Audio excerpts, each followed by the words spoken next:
Hoje, então, eu convidei o pastor Leonardo, aí alguns dias eu já estava em oração e o Espírito Santo já estava me tocando para que convidasse ele para pregar aqui. Então, quero chamar o nosso irmão pastor Leonardo para estar vindo aqui na frente, para estar passando a palavra a ele. Amém, igreja? Amém. Glória a Deus.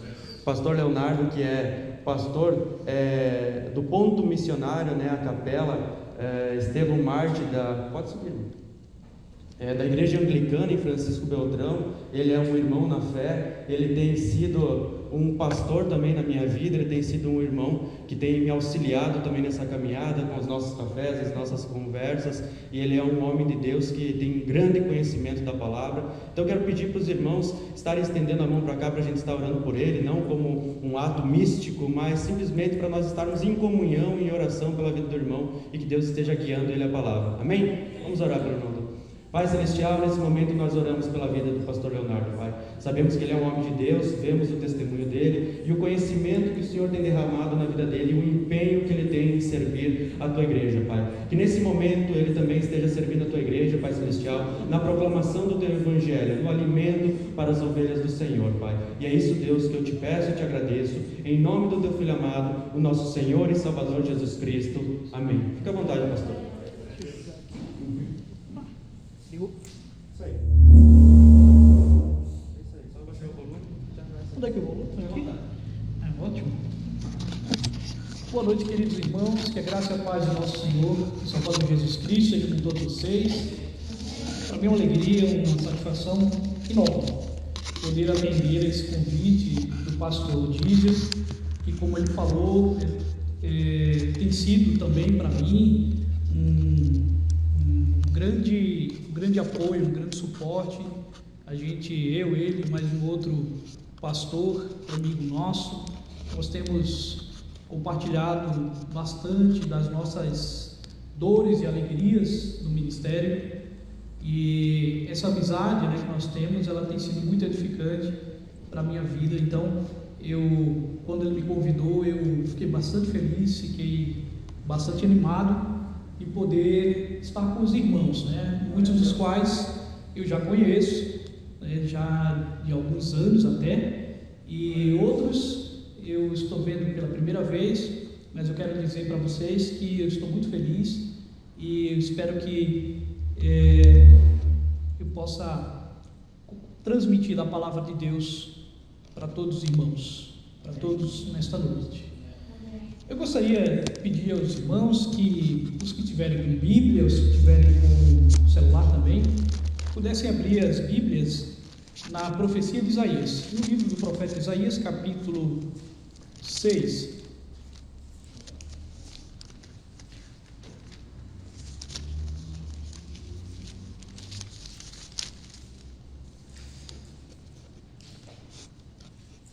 Isaías 6.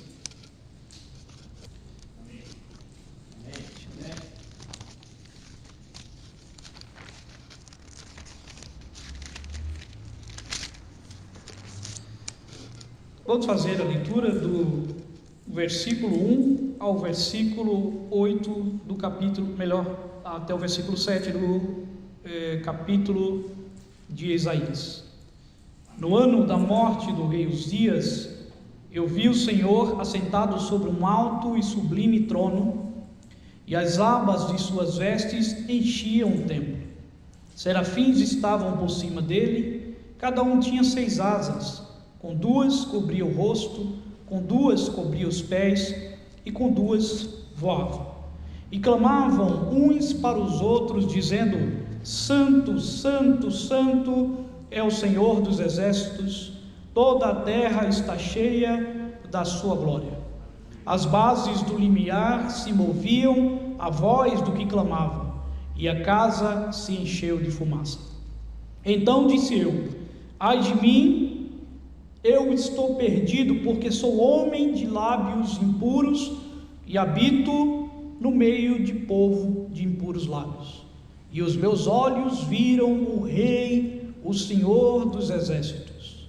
Então um dos serafins voou para mim, trazendo na mão uma brasa viva que tirara do altar com uma tenaz. Com a brasa tocou a minha boca e disse: Eis que ela tocou os teus lábios, a tua iniquidade foi tirada e perdoado o teu pecado. Senhor Deus, Pai bendito e bondoso, que a tua palavra, Senhor Deus, ela encontre em primeiro lugar como destino a minha vida e também, Senhor Deus, a vida dos meus irmãos que estão aqui nesta noite. Para a honra e glória do teu nome é que nós oramos. Amém. Meus queridos irmãos e irmãs, essa leitura de hoje é a leitura que está prevista no nosso lecionário. Nós anglicanos, nós costumamos ler as leituras que estão selecionadas para aquele determinado dia, para aquele determinado domingo, e um dos textos que está previsto para a leitura no dia de hoje, o dia que, por sinal, nós comemoramos o dia da Santíssima Trindade. Domingo passado nós comemoramos o dia de Pentecostes que significa para a igreja a vinda do Espírito Santo para morar e para animar e para capacitar o povo de Deus para fazer a obra do Senhor. O Espírito que reúne os eleitos espalhados pelo mundo inteiro para formar um corpo, para formar uma família espiritual. E Pentecostes acontece exatamente 50 dias depois da Páscoa. Depois da Páscoa, 50 dias exatamente, nós comemoramos Pentecostes, e uma semana depois nós comemoramos o dia da Santíssima Trindade, ou festejamos, ou damos a ênfase que é importante a este mistério da nossa fé. Quanto ao texto de hoje, meus amados irmãos, nós podemos dizer que a profecia de Isaías, esse texto que nós acabamos de ler, é uma das mais importantes, um dos textos mais cheios de profundidade, cheio de espiritualidade que nós encontramos na Bíblia. E aí o que nós vemos, o que Isaías experimentou, é algo que nós precisamos parar com calma, parar com atenção para poder analisar. Trata-se de algo muito especial. Diz o texto bíblico lá no versículo 1 do capítulo 6 que ele vê o Senhor. Ele vê o Senhor em toda a sua majestade, em toda a sua santidade celestial. Isto, meus queridos irmãos, se pararmos para analisar de forma bem atenta, principalmente o Primeiro Testamento, o Velho Testamento, isso não é uma coisa que acontece todos os dias. Não era todo dia no cotidiano do povo de Israel que o Senhor aparecia para alguém e dizia: "Ô meu filho, como é que vocês estão?" Não, nada disso. Só poucas pessoas experimentaram algo parecido com o que Isaías experimentou. E essas pessoas eram os profetas. E nem todos eram profetas, apenas alguns. Nós, geralmente, fazendo uma leitura um pouco apressada, pensamos que todo e qualquer israelita tinha um acesso muito especial ao Senhor, mas não é bem verdade. Só poucas pessoas experimentaram uma visão ou um contato tão especial como teve Isaías aqui. A gente pode pensar, por exemplo, em Moisés.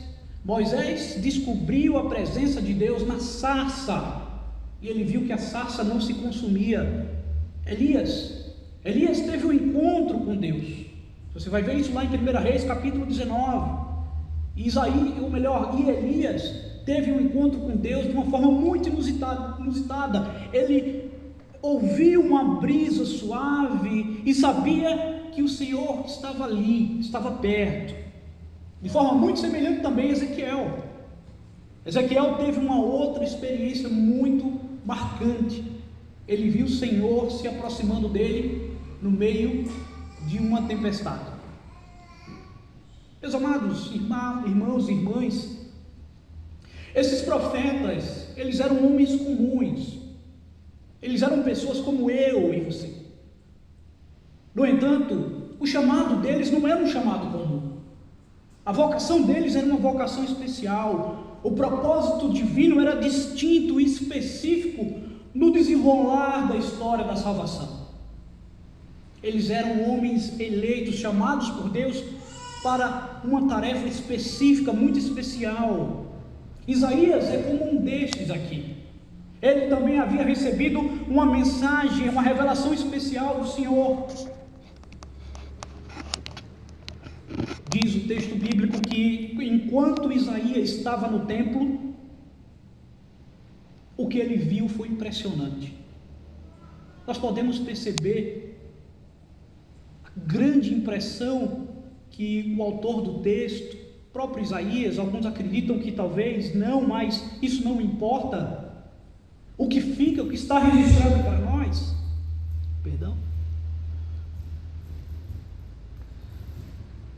o que está registrado para nós aqui é algo fantástico, é algo fabuloso. Isaías, diante da visão do Senhor, se sente pequeno e ele diz, está lá no versículo 1 do capítulo 6, vi o Senhor sentado sobre um trono alto e elevado, a cauda da sua veste enchia o santuário. Meus amados irmãos, se a gente parar para pensar em tudo isso que aconteceu e também o ambiente em que estava Isaías, estava onde? Estava no templo. É isso que o texto diz. Ele estava no santuário. A cauda, diz o texto aqui, a cauda, a aba das vestes do Senhor enchiam o santuário. O santuário era uma construção imensa, era enorme. E qualquer um de nós se sentiria minúsculo ali. E naquele templo, naquela imensidão, naquele colosso, Isaías viu a cauda. Alguns traduzem por aba, que seria a parte mais baixa ou as bordas de uma veste real. E ele diz que o Senhor estava como que trajando vestes reais, porque é isso que diz o texto no original. E essa construção que o escritor faz, ela está enorme, ela está cheia, plena da majestade de Deus. E o que Isaías viu, meus amados irmãos, era apenas uma parte pequena de tudo aquilo que é a glória, de tudo aquilo que é a majestade do Senhor. Isaías se sente uma formiguinha. Quando ele vê a cauda do vestido real do Senhor, ele brada desesperado, dizendo: eu estou vou ser fulminado, eu vou morrer. Isaías percebe que ele é muito pequeno perante Deus, e este sentimento se torna ainda mais forte por causa dos serafins. Ele percebe que os serafins, seres celestiais misteriosos, voavam. Eles tinham 6 asas. Com 2 asas eles cobriam os pés, com 2 asas eles cobriam os rostos, cobriam o rosto, os olhos, e com 2 asas voavam. Aqueles seres celestiais enormes estavam ali em redor do trono e anunciavam como um santo coral de homens com uma voz baixa, e bradavam dizendo: Santo, Santo, Santo é o Senhor. O Senhor, meus amados, é perfeitamente santo. Santo, Santo, Santo é o Senhor, Deus dos exércitos. Toda a terra está plena de sua glória. Santo, Santo, Santo. Nós podemos entender isso de diversas formas. Há alguns que veem aqui uma alusão à Santíssima Trindade. Há alguns que veem na tríplice repetição do santo aqui um sinal de perfeição. Uma forma de dizer que algo é perfeito é repetir aquilo 3 vezes. Isso para os judeus era algo muito familiar. O Senhor é perfeitamente santo, nele não há nenhum sentimento errado, ele é perfeitamente puro e justo em seus juízos. Qualquer homem, meus amados irmãos, qualquer mulher, qualquer pessoa sentirá isso se encontrar o Senhor. No encontro com o Senhor, o homem descobre como Deus é santo e sublime e elevado. Não somente isso, no encontro com o Senhor, o homem descobre também como tem avaliado Deus de uma maneira muito errada em sua vida. O homem, quando encontra Deus, ele descobre o seu pecado, ele descobre a sua injustiça, a sua impureza e a sua imundície. Isso é muito interessante, mas também muito chocante. Isso é algo que vem, ou pelo menos deveria nos incomodar, vir como um grande desafio para cada um de nós. Principalmente nos nossos dias em que nós temos visto, nós temos vivido uma verdadeira moda de banalização da noção da presença de Deus. Cada um por aí tem dito que faz acontecer a presença de Deus. Mas será que é assim? Será que Isaías fez acontecer a presença de Deus, ou ele foi tomado de surpresa por ela?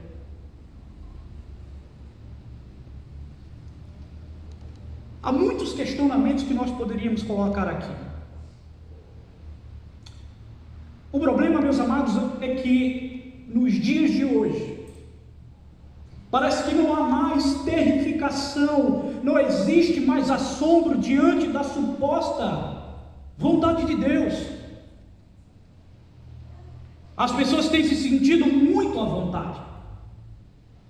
Não se vê nos lugares que supostamente ocorre a presença de Deus o mesmo tipo de atitude que tiveram os santos profetas diante de Deus. E isso nos leva à seguinte conclusão: ou tudo que está acontecendo é artificial e Deus não está presente, ou nós estamos incapazes de notar a sublimidade do divino e a sua glória não nos afeta mais em nada. O que você acha mais plausível? O que você acha que é mais provável? Mas no caso de Isaías, meus amados, ele experimentou de forma genuína tudo aquilo. Qual era a situação em que se encontrava Isaías desde então? Isaías estava aterrado, ele estava completamente assustado, ele teve um choque, e como resultado disso, o que acontece? Ele confessa o seu pecado. Isaías fez isso. Esse profeta Isaías, se você fizer uma leitura dos capítulos anteriores ao capítulo 6, vocês irão perceber que Isaías foi um profeta que apontou claramente os pecados de Israel. Era um profeta que tinha um olhar clínico sobre o pecado dos outros. Isaías era um profeta que acreditava ser íntegro de boca e de lábios. Mas o que acontece com Isaías? Isaías cai no chão e diz: ai de mim, porque estou perdido.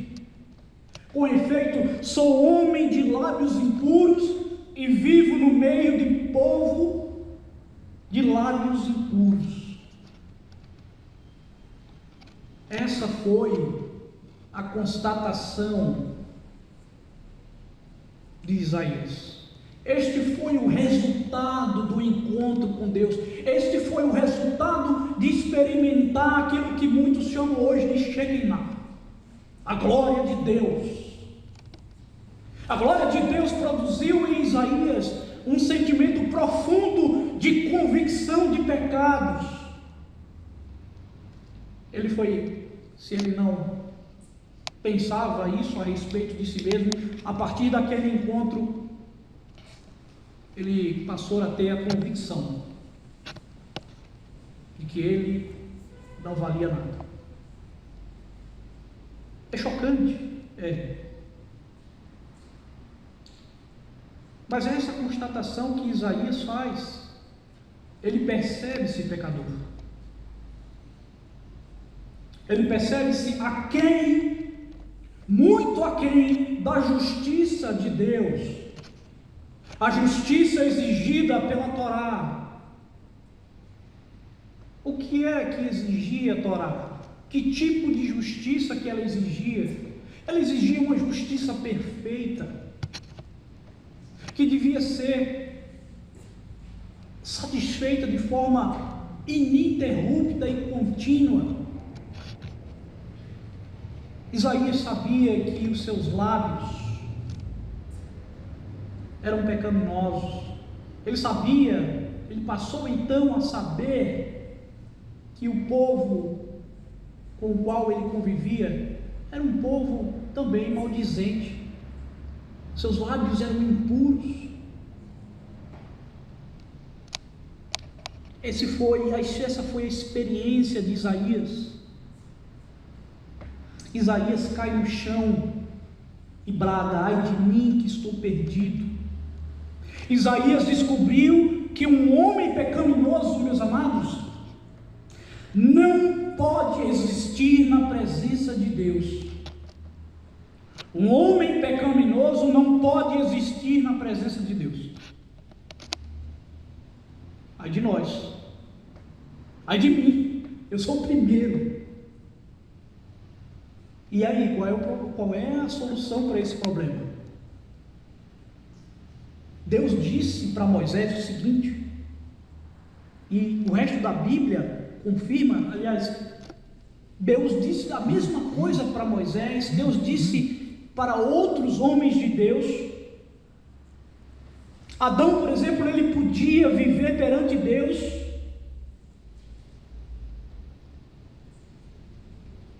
podia, mas até um determinado momento. A partir da queda, Adão não podia mais estar diante de Deus, e por causa disso ele devia sair do paraíso. O povo de Israel não podia mais ficar no pé do Monte Sinai, quando o Senhor apareceu em sua majestade celestial. Os pais de Sansão, diz o texto, pensavam que ele ia morrer, pois ele tinha visto o anjo do Senhor. Pedro quer fugir no momento em que ele descobre que Jesus era Deus. João, o que acontece com João? O apóstolo João cai no chão quase morto quando ele viu a majestade do Senhor na ilha de Patmos. A experiência que Isaías tem é da mesma natureza. Ai de mim, estou perdido, com efeito sou um homem de lábios impuros e vivo em meio a um povo de lábios impuros.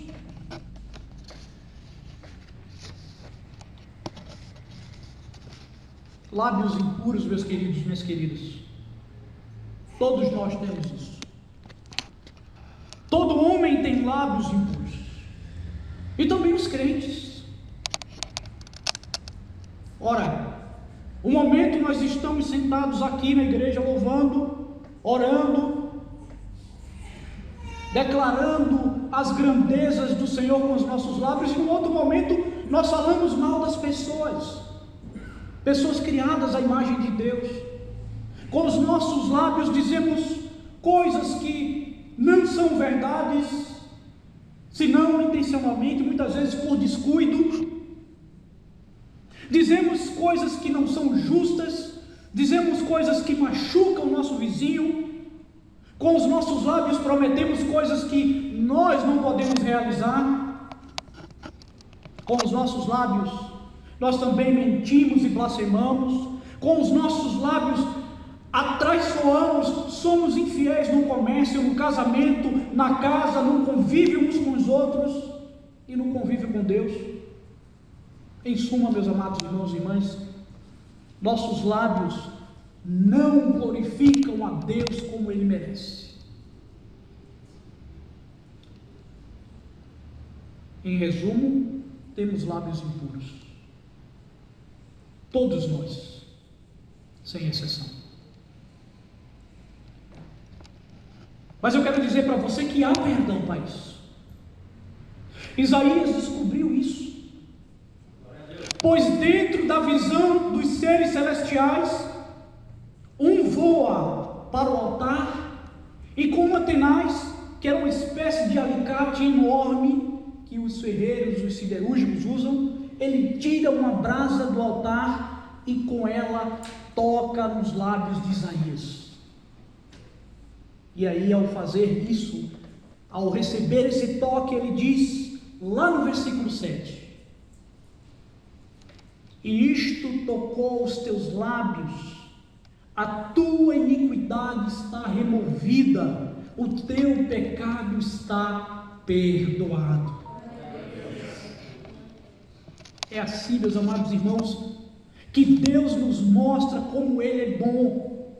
Ora, Deus é santo e está vendo todos os nossos pecados, mas também Ele é misericordioso e perdoa a todos eles. Por causa disso, Ele deu a Israel, lá na antiga aliança, o templo com o seu culto e com os seus sacrifícios para perdoar o pecado do povo. E por causa do mesmo motivo, Deus nos deu Jesus. Deus nos deu Cristo, o Cordeiro de Deus que tira o pecado do mundo. Não somente o pecado dos judeus, mas o pecado de todos os crentes fora de Israel. Diz São João lá na sua primeira carta: se confessarmos os nossos pecados, Deus é fiel e justo para perdoar os nossos pecados e nos purificar de toda a nossa iniquidade, toda a nossa injustiça. O Senhor Deus não é somente justo, mas também amoroso. E por causa e pelo amor que Ele tem ao seu povo, Ele providencia o único meio possível de salvação, que é a entrega do seu Filho Jesus na cruz. É por isso que Cristo também nos deu a ordenança da Santa Ceia, aquilo que nós também chamamos de sacramento, a ordenança da mesa, da nova aliança. Para quê? Para que nós nos lembremos de novo, para que nós recordemos sempre e sempre, para que nós não nos esqueçamos que há perdão dos pecados, e também para trazer até nós, de uma forma misteriosa, inexplicável, os benefícios da salvação. O altar lá do Velho Testamento foi substituído pela mesa do Novo Testamento. Ora, nós não vivemos mais nos dias de Isaías, e nós também não somos iguais a Isaías. Nós não vemos Deus conforme Ele viu, mas apesar disso experimentamos a presença de Deus quando nos reunimos como comunidade, quando nos reunimos para ouvir a palavra de Deus, quando nos reunimos em torno da mesa do Senhor. Nós aí sentimos que somos aproximados de um Deus santo que está nos céus. O santo Deus, meus amados irmãos, Ele quer viver conosco. Ele deseja que a sua presença não seja um evento esporádico, como acontecia na época dos antigos israelitas. O Senhor Deus quer ser uma presença constante dentro de nós. Ele quer ver o nosso coração, um coração aquecido, um coração que fumega de paixão e desejo pelo Senhor. É com este Deus que nós temos uma aliança. É por isso que nós hoje, neste domingo que celebramos a Santíssima Trindade, que é o mistério central da nossa fé, nós precisamos parar para fazer uma autoanálise, não somente do ponto de vista particular, mas também comunitário. Nós precisamos parar para ouvir nas Escrituras o convite que Deus nos faz, o convite para realizarmos juntos uma séria e profunda reflexão a respeito de duas coisas. Primeiro, que nós precisamos ter uma consciência e um discernimento correto a respeito de quem somos diante da gloriosa presença de Deus. Nós não podemos levar uma vida cristã cultivando e nutrindo a falsa noção sobre a nossa natureza e sobre a gravidade dos nossos pecados. Isaías foi surpreendido, ele se surpreendeu. Na realidade, o encontro genuíno com Deus produz exatamente isso.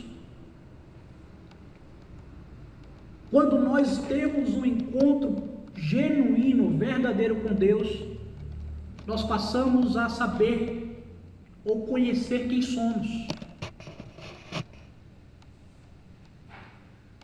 Nós só conheceremos Deus de uma maneira correta, nós só compreenderemos bem Deus nos termos em que Ele se revela a nós, quando nós tivermos o correto e devido conhecimento a respeito de nós mesmos. Porque se você não é capaz de se enxergar um pecador perdido e completamente dependente da graça de Deus, você não terá entendido a dinâmica, a profundidade e o grande mistério da salvação. Se nós não somos de fato pecadores, me permitam o termo, ele não existe provavelmente, insalváveis, ou seja, incapazes de nos salvar a nós mesmos, se nós não compreendermos isso, teremos a falsa noção de que, através dos nossos esforços, através da nossa expertise espiritual, através de algum tipo de atalho para o reino dos céus, para o reino de Deus, nós seremos capazes de nos reconciliar com Ele. Nós precisamos ter essa consciência de que os nossos pecados são graves e que somente Deus em Jesus Cristo é capaz de nos resgatar desta condição. Nós temos buscado fazer isso, fazer essa tomada de consciência na nossa experiência comunitária dominical. Experimentamos a nossa indignidade quando nos preparamos para celebrar a Santa Ceia, por exemplo. Nos sentimos mais uma vez que nós não poderíamos ficar de pé diante de Deus, de um Deus santo, se Deus decidisse castigar todos os nossos pecados. Esse é o primeiro movimento do encontro com Deus. Mas existe um outro lado. Nós não podemos nos esquecer de que Cristo é o escape de Deus. Cristo é a solução de Deus. Cristo é a salvação e a propiciação que Deus providenciou para os nossos pecados. Deus em Cristo, meus amados, nos traz o perdão e a purificação da nossa culpa. E o próprio Deus, para nos lembrar desta fonte inesgotável de perdão, de transformação, de santidade, hoje em dia Ele não nos manda mais um anjo como uma brasa vir purificar os nossos lábios. Deus nos deu uma mesa com pão e vinho, uma mesa que nos lembra a cruz do Gólgota, onde Cristo se sacrificou. E aí, queridos, se pararmos para analisar com muito cuidado, com muito carinho, vamos perceber que existe uma conexão entre aquele momento e hoje.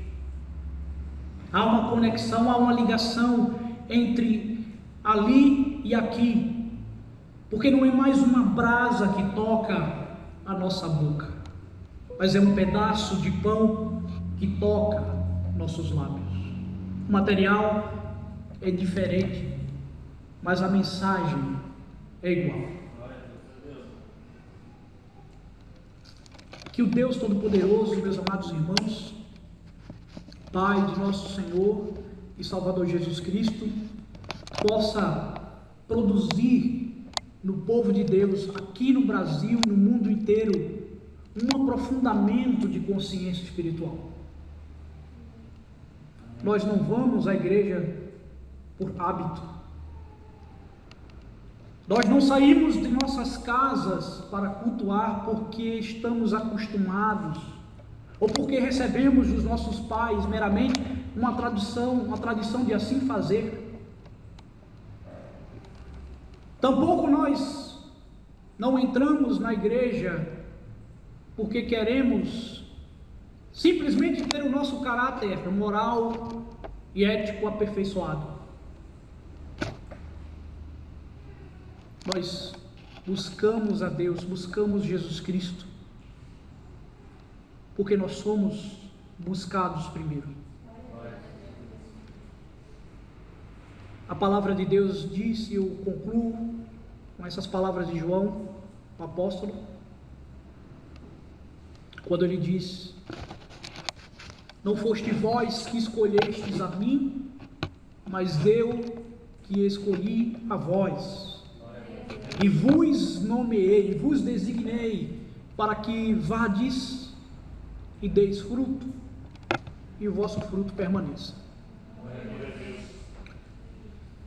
Ele diz também que nós somos os ramos, ele é a videira, e que nada podemos fazer,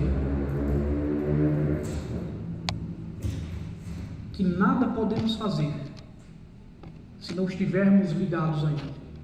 Sem mim, nada podeis fazer. Que Deus os abençoe e que esta palavra ela venha aos nossos corações frutificar para a glória do nosso Deus Todo-Poderoso. Amém.